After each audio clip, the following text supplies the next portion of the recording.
Okay, so I'm seeing a lot of like raised hands and +1. So we're so excited to have you. Welcome to the first MLUX that you're attending.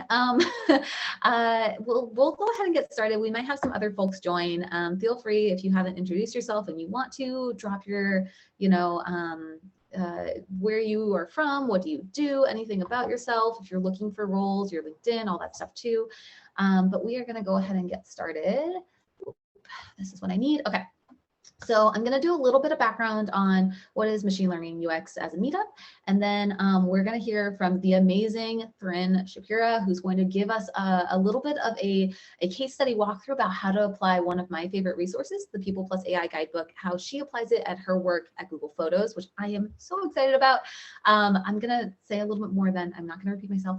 But and then we're also going to have time for audience questions. The best way to do that is to put them in the chat as Thryn is going through her talk too.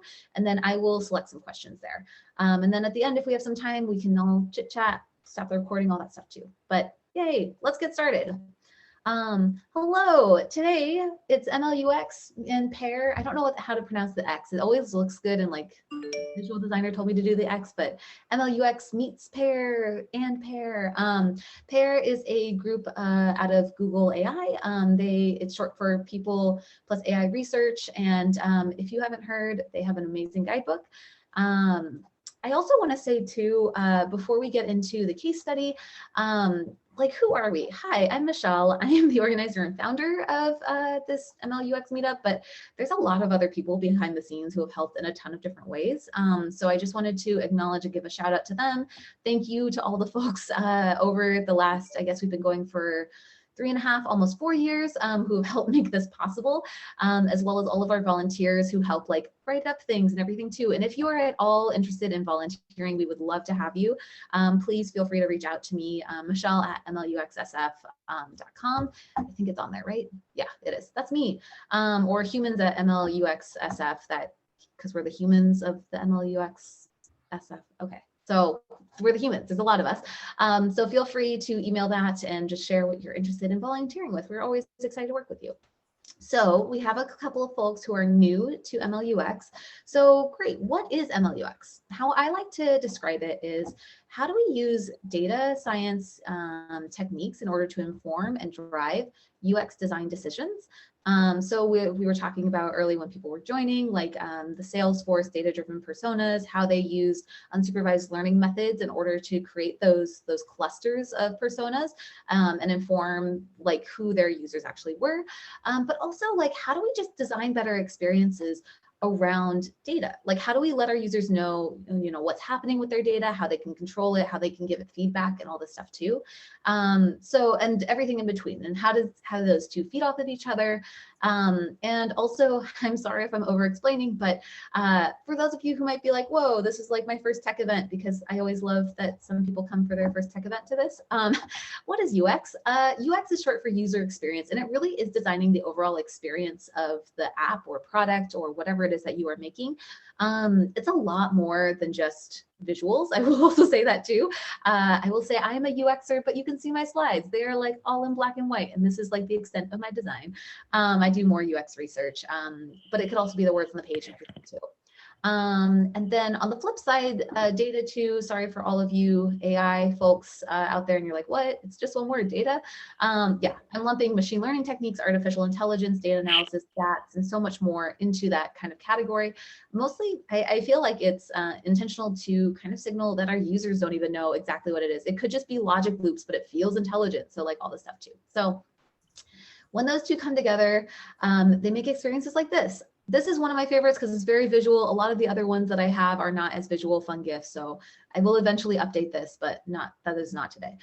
So this is Pinterest visual discovery. And so as a user is like scrolling down, they can click in the lower right-hand side of an image. You can see that this is like a pizza, and they like automatically get new pictures of a pizza.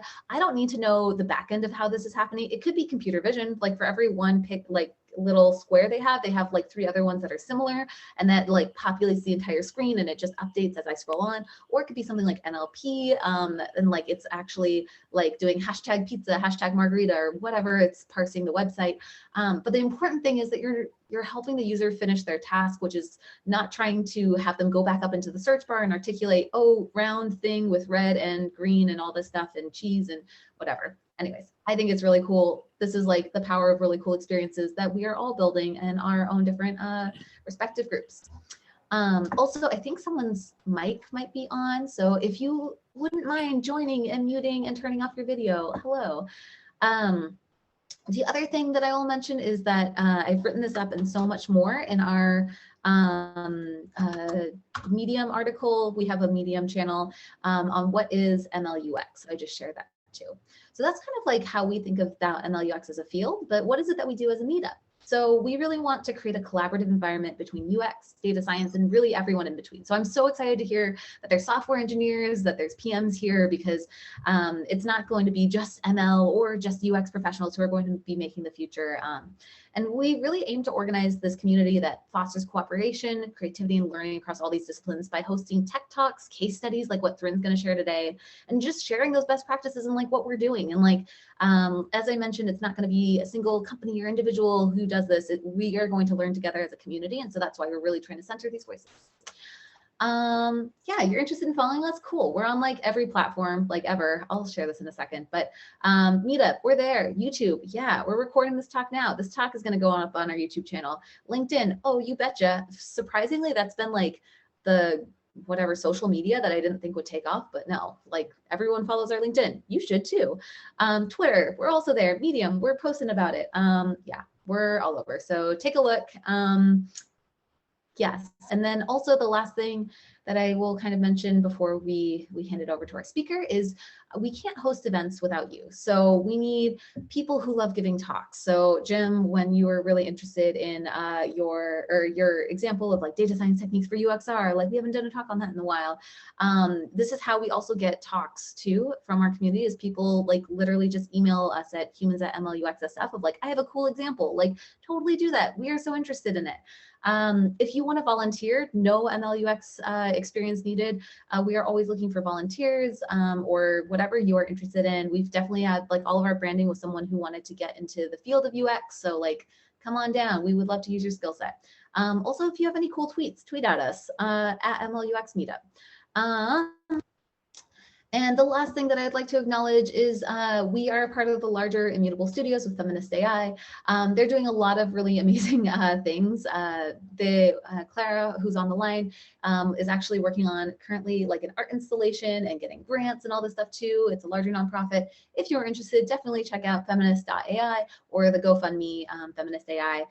There's a bunch of other things there. Yeah, like this free programming. You didn't have to pay anything today because, or if you did, it went back to the Feminist AI nonprofit. Okay, that's enough from me. I'm gonna hand it over to Thryn. I am so excited. Literally, okay, so fun fact, I work at Google.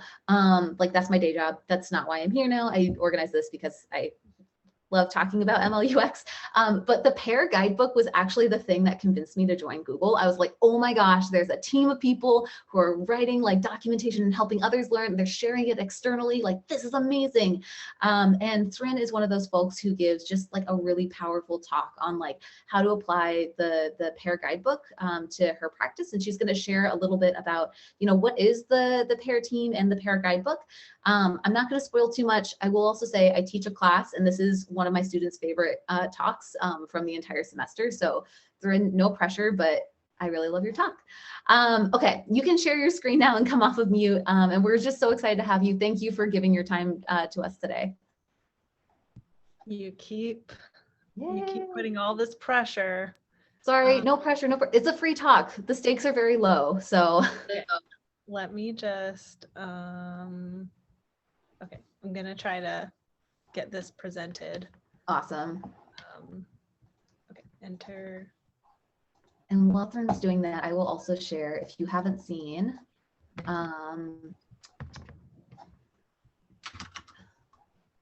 this is the PAIR website. Oh yes, thank you, Alice, for sharing. I so appreciate you doing that. All right, we can see your screen now. Feel free to peruse the PAIR website as Thryn's going through. But Thryn, take it away. Who are you? Tell us more. Okay, well, I'm, as Michelle said, I'm Thryn, and I am a designer on Google Photos.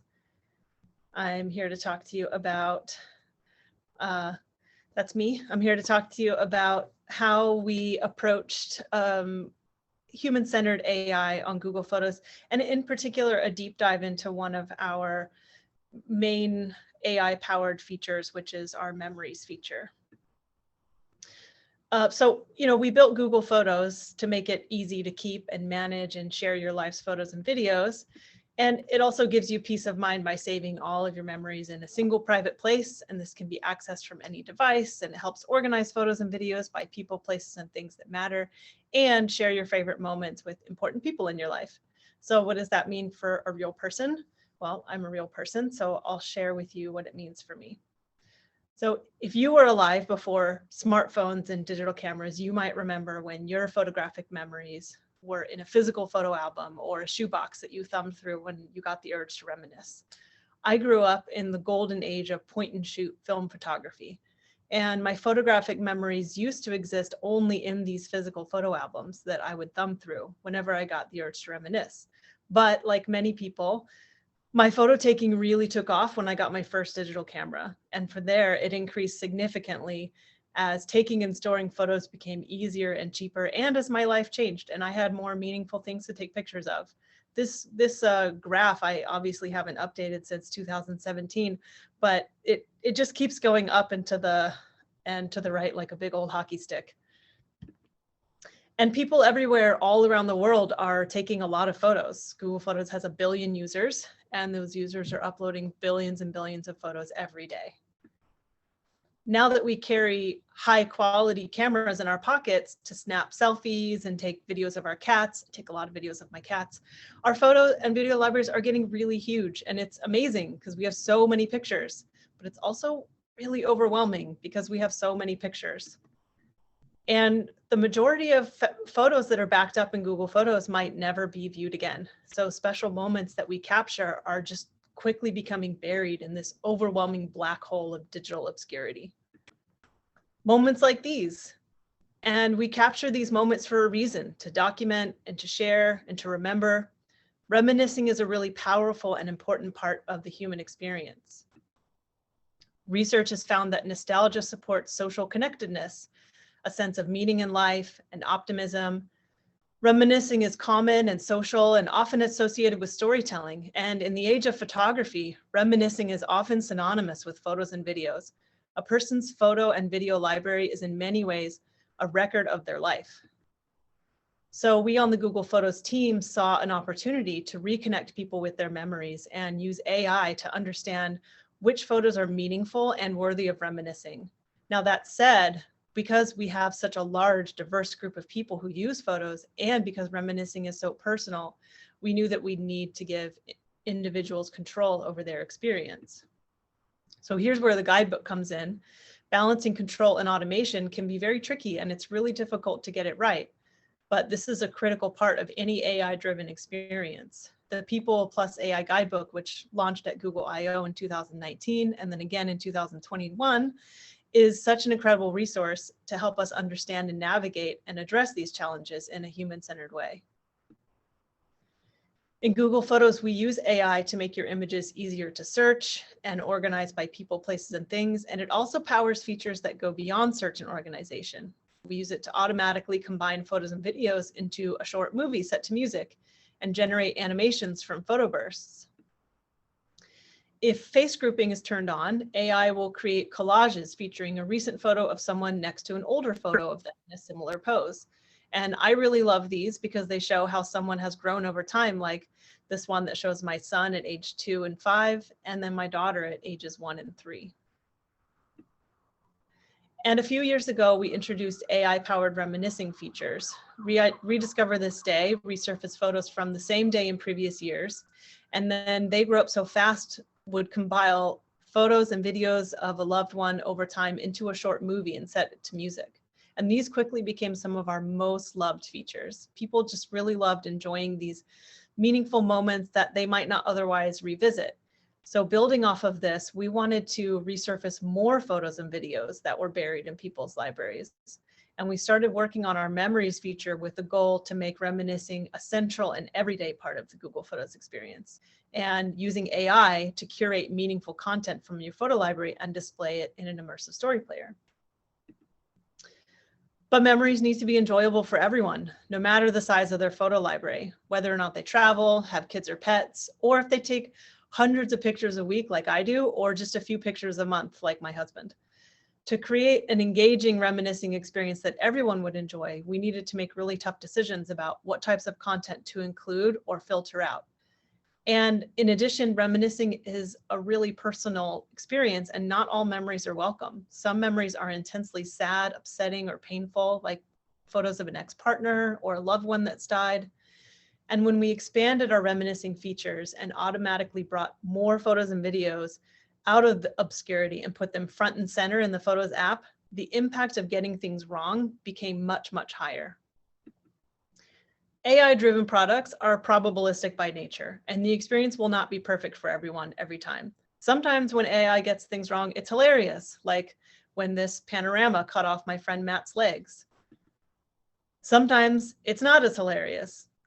I mean, actually, I'm going to be honest with you, this one was still pretty hilarious. But with all this in mind, we knew that we needed to give each individual some control over their experience. It's really important to allow people to adapt the output to their needs and edit the experience or even turn it off. So to build memories, we did not start with AI, we started with people. We conducted research with a diverse set of users, and those learnings guided us in how we defined the AI models that power memories and the user experience that brings them to you. To start, AI curation for memories will take a set of photos and and we'll filter out the bad and boring and sensitive stuff like receipts and blurry photos that you took of your fast-moving toddler before you snapped a sharp one. We do this in two ways. Non-pixel-based detection models produce signals and labels, and that determine how likely it is that a photo could be a receipt or a picture of your tax forms that shouldn't be included, or like this picture of my vacuum cleaner serial number that I took because it stopped working and I desperately needed a vacuum to vacuum up all the dander from my foster kittens before my sinuses exploded. And pixel-based models filter out near duplicates and score photos on a set of aesthetic qualities like blurriness and lighting. So these photos, like this dark photo of the snow falling or this really blurry photo of a kid, would be filtered out. And then a set of non-machine learning filters based on photo metadata like image resolution, file formats, photo dimensions, will filter out things like screenshots and low resolution photos. Now we use rule-based filters for this because AI models simply aren't needed. The camera codes the information like the resolution and whether or not it's a screenshot directly into the image file. So because of these filters, I will never encounter these 64 screenshots of my phone's disabled lock screen that my daughter took while I am reminiscing. And then finally, the set of photos is packaged into a memory. So here you can see the memories carousel at the top of your photo grid and a couple of examples of what the memories immersive experience looks like. Now, this is my dad on the left holding me as a baby while watching his beloved San Diego Chargers. And on the right is the two of us cheering on the Chargers when they made it to the Super Bowl in 1995. Unfortunately, I do not still have that Hakuna Matata shirt, and my dad passed away in 2016. And seeing these photos will always be bittersweet. And it's not just because the Chargers went on to lose that Super Bowl to the 49ers, 49-26. It's that even if we could accurately predict the significance of each photo, we cannot accurately predict how someone will feel about revisiting a particular moment or how that might change over time. We'd heard from people that photos surfaced from our earlier Rediscover This Day feature were sometimes unwelcome. And in Rediscover This Day, the users could turn these off or swipe the card away. So for memories to be positive and meaningful, we needed to continue to include explicit controls so people have the final say over their reminiscing experience. I understood this need really deeply myself. For a while after my dad died, it felt too painful to see photos of him resurface unexpectedly. But a year later, I was very ready to revisit the photos from his funeral where my siblings and I were all together and we were sharing our grief and our joy and reminiscing about his terrible dad jokes and his astonishing lifelong devotion to the San Diego Chargers. With memories prominently placed at the top of the main app view, we really had to be sensitive to needs like this. Our AI models will do their best to filter out sensitive content, but they won't and can't always get it right. For example, it might seem really obvious that we should just automatically detect and filter out photos of funerals. But looking at this a little more deeply, many photos of funerals and weddings in Western countries share a lot of the same objective characteristics: people wearing dark suits, people seated in an assembly or around tables. And funeral traditions are not universal and don't always fit the stereotypical Western image that we, might have more photos of to train our models on. Hindu widows wear white. And in this funeral that I attended when I lived in Cameroon, you can see everyone is wearing bright colors and patterns. Even at my grandmother's funeral last year, very few people wore black because we knew how disappointed she would be if we treated it like a somber affair. Instead, we dressed in bright springtime florals, and we considered it a celebration of her long and extremely productive life. To give people control in memories, we used some existing controls and added new ones. Shortly after we launched Rediscover This Day, as I mentioned, Google Photos gave people the ability to hide specific faces in their library. You can hide photos of an ex-partner or an obnoxious in-law, and their face won't show up in reminiscing features ever again. And of course, you can bring them back if you change your mind. We felt really strongly that the ability to hide dates was also important, and our research supported this hypothesis. So we built controls to hide dates and date ranges directly from the memory player, and you can also remove memories altogether. The result is key controls for people to adjust and personalize their reminiscing. The Pair Guidebook continues to be an essential resource for us on Google Photos as we build features like memories, which use AI to power an immersive reminiscing experience that we want to be meaningful and enjoyable for everyone. And the guidebook was just updated with more action-oriented materials. The Pair team added design patterns and case studies, including this case study about photos and a workshop kit. All of these updates and the original content will help put these guidance into practice and make AI product decisions that are human-centered by design. In the end, it was really rewarding to see how AI could be used to power such a personal experience that lets people get more out of their photos by reliving memories and seeing a snapshot into the past. And we learned a lot of things along the way, including how AI shouldn't be the only tool thrown at every problem. Rule-based filters work well, and complement our AI models to curate photos and package them into memories. And there's room for personal control even with automatic features, because these are your memories and this is your life story that we are helping you reconnect with. Thank you very much. Yay! Now you can see why this is one of my favorite talks. Oh my gosh, thank you, Thryn, for sharing. And I think it's just so powerful. And like, I love those examples. Is our Twitter thread? Okay, sorry, I'm multitasking. I have a Twitter thread. I tweeted some of those moments, some of my favorite parts. I'm also going to share two. Oh, thank you everyone for posting some questions. I'm gonna kick it off with some questions that I kind of have, as well as please feel free to continue adding in your questions. I'm gonna minimize all the participants so I can see it. Okay. As I mentioned, oh my gosh, it's Thryn. Yeah, I tweeted out some things if you cannot wait for the recording, so that way you could go back in and be like, wait, where in the Pair Guidebook is this? Which I think is great. And please feel free to follow us at MLUX Meetup. And if you do end up using the Pair Guidebook, be sure to hashtag them. Hashtag Pair Guidebook. I think is awesome to see how other people use it. Okay, so Thryn, one of my questions for you is, like, you are doing really amazing work on being a designer for this AI product.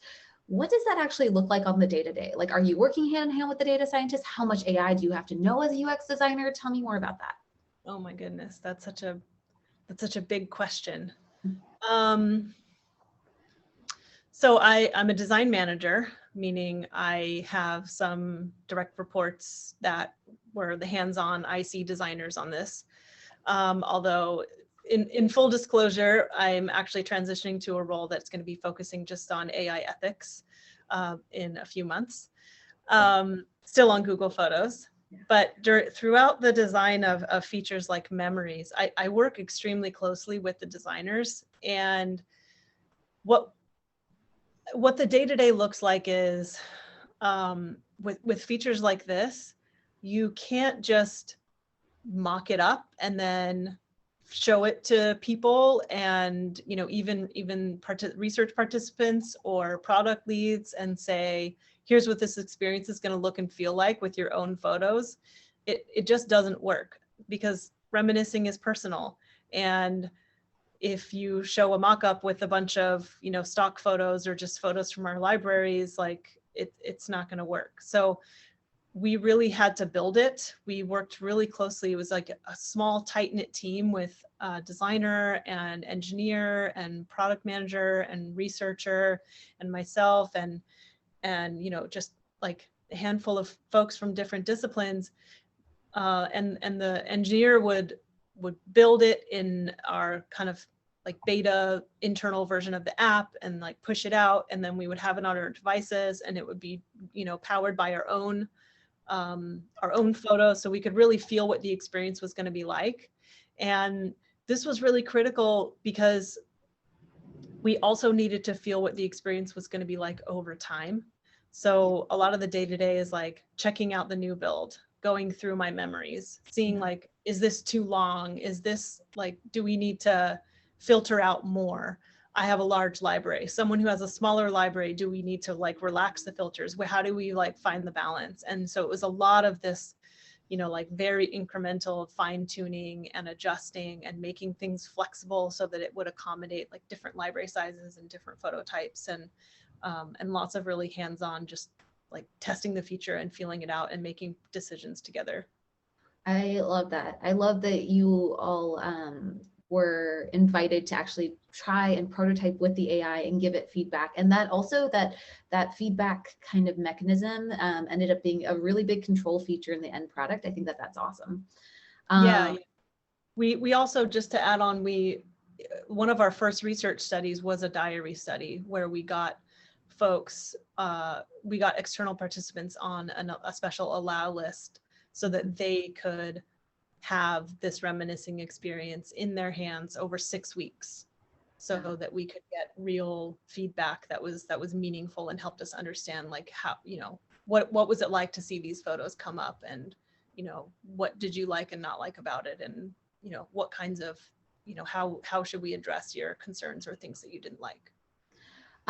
That is awesome. That's also awesome to just kind of like a best practice for all of us to kind of think about, like maybe a usability study in the lab isn't good enough, like having people actually use it in situ in their daily lives, and going through that extra hurdle about getting clearance so that way they could use it and give you feedback might be worth it. Yeah, super cool. I will also share too, as Thryn mentioned, the guidebook is newly relaunched. One of my favorite parts about this is that there are a bunch of new case studies that are also included. Thryn's is one of them.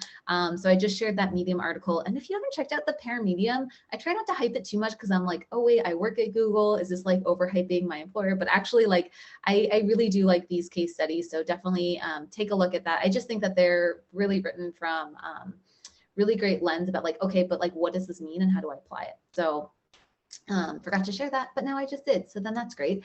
So I'm going to move into some of the audience questions. We have one from Arna asking, what makes a diverse group of research participants? Do you evaluate, measure diversity in some way? How do you flag and address this and residual bias? And how could that might affect the outcome? And I want to couple that one with, there was a question from Sichuan Li around how do you designers and researchers come up with solutions that address the limitations of AI, like the funeral example? Like those seem to go hand in hand. Can you share a little bit about that? Yeah. So for the first part in recruiting diverse participants, there are limitations in what we're able to screen for, and we. I think that like those limitations have evolved and changed over the last few years even. But, in the beginning, when we started conducting research, we were really limited in what we could screen for in terms of like asking people what their race and ethnicity was. And, there's standard things that you can ask people: their age, their gender, where they live. So we tried to think about creative proxies and make sure that we were recruiting participants from diverse places. So different countries, different parts of those countries, you know, more urban areas versus rural areas. We look at where have we been before and where do we need to go that we haven't been? So for example, we did a research trip in Europe where we talked to people about privacy and user trust in 2 different countries in Europe that had very different views of big tech and of Google.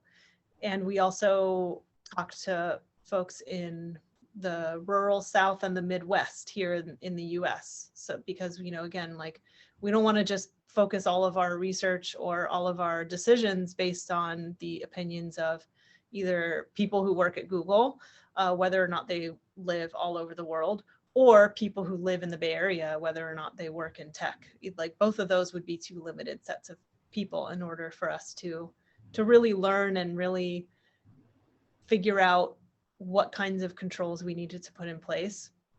Which I guess brings me to the second question, which is, you know, when thinking about these different AI failures that could occur, like wedding funeral confusion, we look at this in a lot of different ways. We look at, you know, what is the probability of AI getting this wrong, and what is the impact to an individual if AI gets it wrong, and if AI gets it wrong, how wrong can it get it? So for example, you know, confusing a breed of dog with like a bread roll, you know, there's like maybe a high probability of that confusion, but the impact of it is fairly low. You know, it's probably not going to cause someone emotional stress to see that confusion.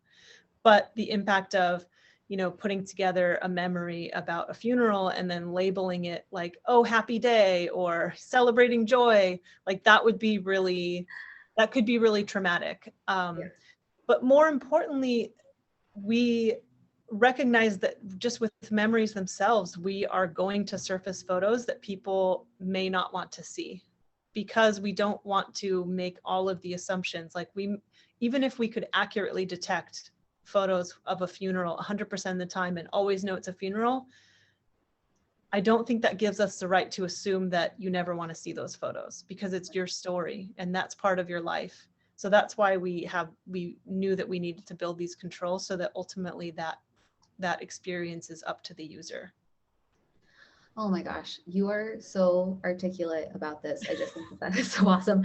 And also, Thryn wrote it up as a actual Medium article. So like, take a look at that.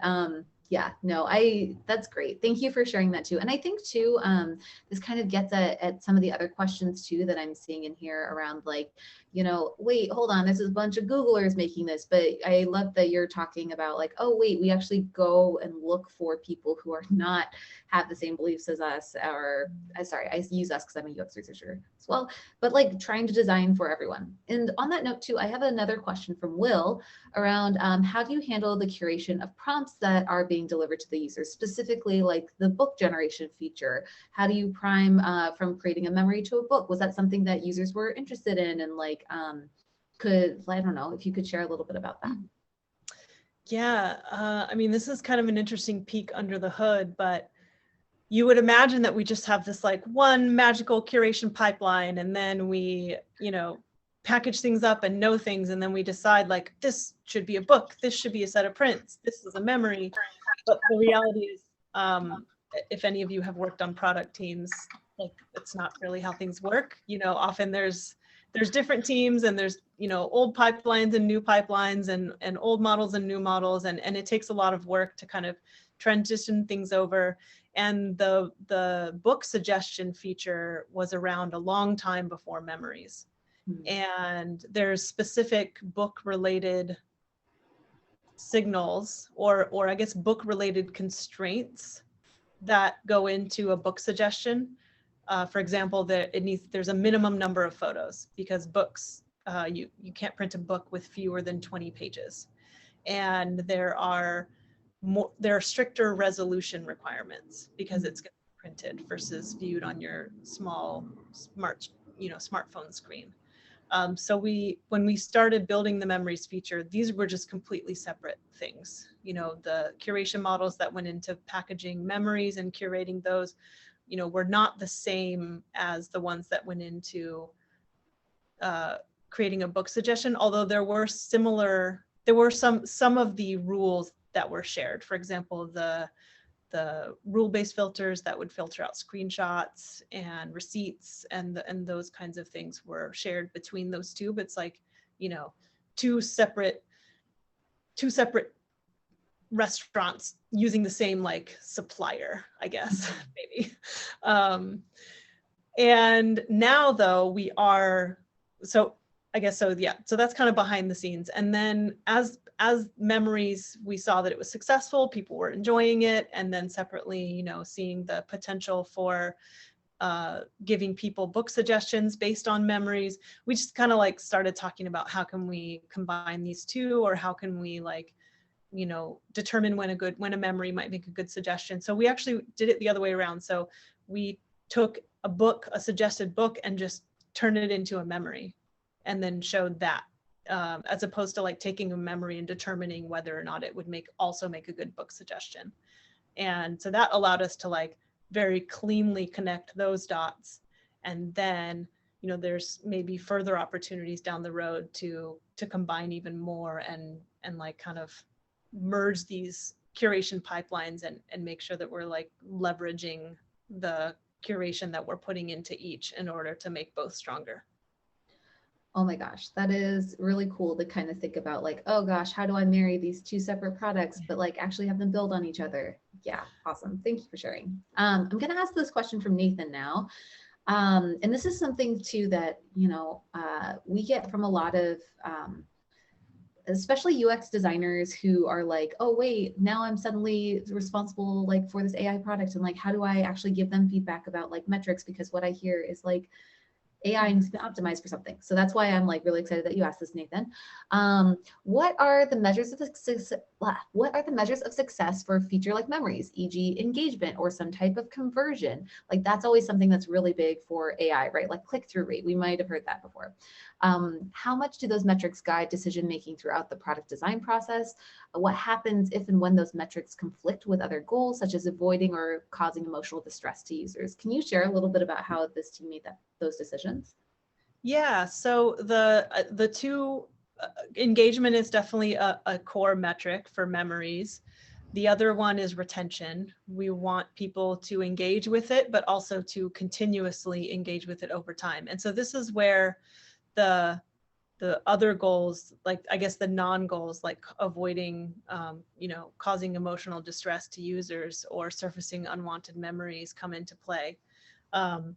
We know that if users are engaging with the feature and they're coming back to the feature, then it's a fairly safe assumption that they're doing that because they enjoy it and they want to, and because it's, you know, it's totally optional to tap into any of these memories. You know, you don't have to unless you find it engaging. Another metric that is a sub metric of these is coverage, and this is another, you know, inclusion play, because we don't want memories to only work for people with large libraries or for people with certain kinds of photos. We want people with small libraries, people who don't have all of their photos backed up, people who may just, you know, not have as high resolution photos that may be getting filtered out too heavily. We want those folks to enjoy memories too. So we have a few models that specifically target increasing coverage, and also developing new types of memories. Like if you've seen some new types of memories pop up over the last couple years beyond the N years ago, we have added, you know, spotlight on so-and-so or different like hobby memories. And those are also a way to just give more people more content. And balancing that with, you know, these other goals, we monitor this in a couple of ways. We aggressively read user feedback. One of our amazing PMs set up a little like mini pipeline that will gather all of the tweets for Google Photos memories and compile them into a digest and email them to a set of folks on the team. And I get like 5 of these emails a day and I read all of them. And just to kind of monitor, you know, a lot of them are really positive, which is great. Like, oh my gosh, Google Photos made this collage for me and I love it. Like, I love seeing those. But I pay more attention to the ones that are like, thanks Google Photos for showing me this horrible photo of a year ago. And, you know, when I went to the store and they were completely out of food, like we see a lot of those too. Yeah. Or thanks Google Photos for showing me pictures of my ex. And when people send in this feedback via the in-app feedback tool, we also, if it's someone that we can follow up with, we'll follow up and like educate them about the controls so they can hide the faces or the date ranges that are relevant here. And then we also, over the last year or so, I think that this was, Shimrit mentioned this at I/O, we surfaced the controls more prominently in the memories experience. So this is something that we'll be rolling out soon, because while we have these controls, discoverability was still a problem. You know, we were still seeing lots of user feedback for people who were seeing unwanted memories and didn't know how to make that stop. And so we want to make sure that we have the controls, but also that people know where they are and how to use them and what they're going to do. And so those are things that we've like really worked hard to try to understand how we can be better at over the last year, and made some changes to the product experience based on that user feedback. Oh my gosh, I love that. I also love knowing, like, I'm going to tweet at Google Photos just so that way I'll be like, hi, Thryn. No, just kidding. I'll actually write my thoughts on it. No, that's a great idea. And I think that's like a pretty easy best practice too, to kind of capture those thoughts. And Natalia, I think that kind of answers your question too, around like, you know, how do we get diverse participants and solutions? And, you know, we're on a tight time crunch. One way to do that, that I'm hearing from Thryn, is like constantly be looking for that feedback, which I think is a great kind of way to kind of think about that. I wanted to ask one specific question. I'm just going to give a heads up. I'm going to save a couple minutes to actually do a walkthrough of the new PAIR website, PAIR guidebook. One of the things you talked about, I would say your talk kind of centered around the feedback and controls chapter, which I will link to in the chat, one of my favorite chapters. But another thing that I'm really interested in is implicit versus explicit feedback. And so it seems like that's something that's you know, easy to design for, but it's hard to really think about what does that mean in shaping the overall AI experience. And when I say implicit, for those of you who might not know, it might be things like, oh, let's say I'm like making a playlist, or like I'm listening to a playlist, I might skip a song, and doesn't mean I hate Dolly Parton. It just means Dolly Parton is not the mood right now. I cannot handle Jolene. I will start bawling. It means that I still want to hear it sometimes, but not right now, compared to if I, you know, say Justin Bieber, do not ever play him ever again. Sorry, Justin Bieber. Sorry, Dolly Parton. But like, how do you kind of balance that when you're designing for Google Photos, or what does that kind of look like? Yeah, this is something that we're still defining and shaping. I think one of the most important places to start is to try to understand what users' existing expectations are and meet them where they are with that mental model. And so currently, many people think that if you dismiss a collage or don't save a collage, then that you're teaching Google Photos not to send you more collages. And this is not true. We will continue to send you all the collages that we generate, no matter how many of them you save or don't save. And so this is an area where we know we have a gap between users' expectations and about what explicit feedback or implicit feedback will do and what our product actually does. And then the other thing that we are focusing on is building explicit feedback and user controls for the most, I'd say, the most important privacy and trust and emotionally impactful features. So that's why we started with building these controls in memories, and then adding additional controls to remove an item from a memory, or remove a memory altogether, or, you know, being able to, if we auto generate a title for something, being able to change that. And And so we still, I think we still have a big gap in terms of like whether or not we should build explicit controls. Like, should we let you thumbs up or thumbs down a creation to tell us that you like it or don't like it or want more of it? But I would say we're a long way from building something like that, because we still have plenty of implicit signals that we can leverage in order to deliver a more personalized experience before we build something that in many ways is kind of redundant. We actually did a user study a few years ago before we launched Memory. So this is back when we had a dedicated tab that just showed you these creations in card form. And we were looking into, whether or not we should add that kind of like thumbs up, thumbs down mechanism. And we did a user study, and users were like, why would I do this when I already can dismiss the card or save the creation? Doesn't that do the same thing? And that's when we kind of realized that we have a little bit more to understand here before we just build something that may seem obvious. Yeah, awesome. Thank you for addressing that. I know that's something that is still kind of tricky, and like I find is like prime for like design decisions, but then it's like, well, but then how is it used and like all this stuff too. What is it? I'm going to do a quick walkthrough just because you've given us so many resources. Before I ask the final question, I'm going to click through. Oh my gosh, Thryn, have you seen this new pair website? It looks really nice. Like, look, we are researchers. We are artists. Oh my gosh, it's like looping through a bunch of things about what we are. There's like explorables, there's tools, there's events. There's a Medium channel. Oh my God, look at this guidebook 2.0. Some of the things that, as Thryn pointed out, that are new are like these patterns. These were not here before, and I'm super excited about it. Around like determine if AI adds value. Yes, I think that's the number one thing that I end up asking in meetings. People are like, we want to AI-fy this, and I'm like, why? And it also has these really great aim for and avoid kind of examples and types of heuristic-based kind of things and related chapters, as well as the case studies. Oh my gosh, Thryn, your case studies here. What? No way.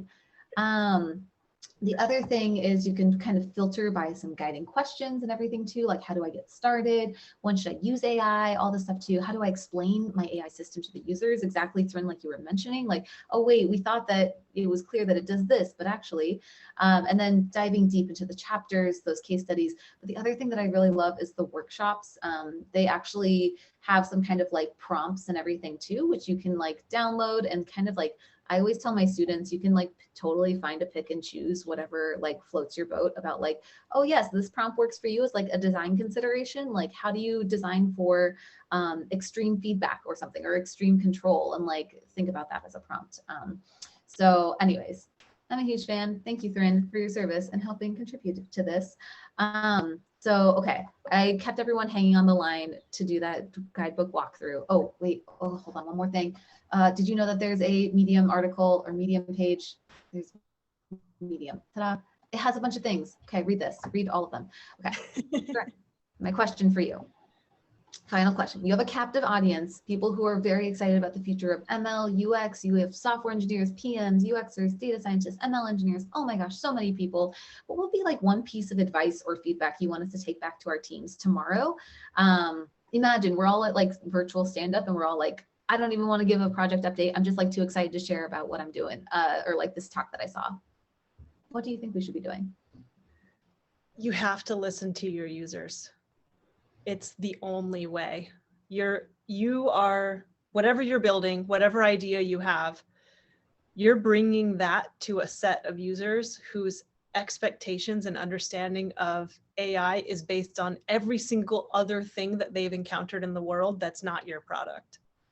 And they will have mental models that are totally off.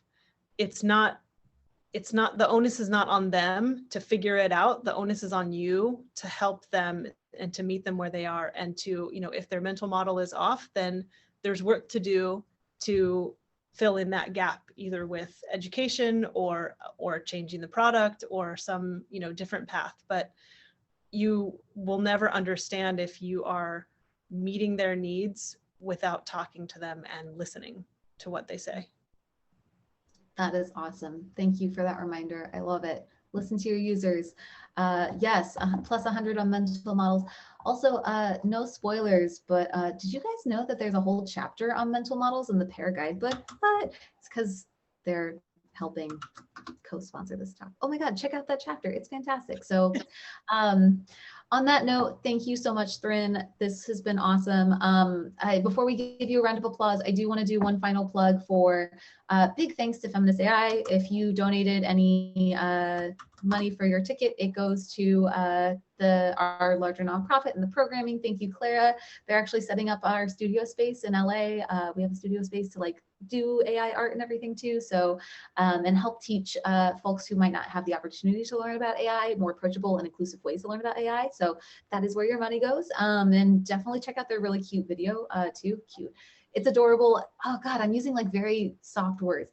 It is really powerful. How about that? And it's a really great way to kind of understand, you know, the amorphous type of programming that we're doing. And these types of talks are some of them. Okay, on that note, thank you, Thryn. Let's give Thryn a big round of applause. Oh, all of us are muted and camera off. Man, it's just me. Hello, you did great. Thank you for sharing this talk and your knowledge and your time. And this, I know this is like years of work that you're also sharing in like 20 minutes. But I hope you can see also in the comments, a lot of people are saying thank you. Oh my gosh, Jira, thank you for saying that it's fantastic to be in attendance again. We're excited to have you. Jira works up at Amazon, is great. Oh, Amy's doing clap, clap, clap, lots of thanks. Now is the time too where Clara, maybe, do you want to stop recording again? And if people want to come off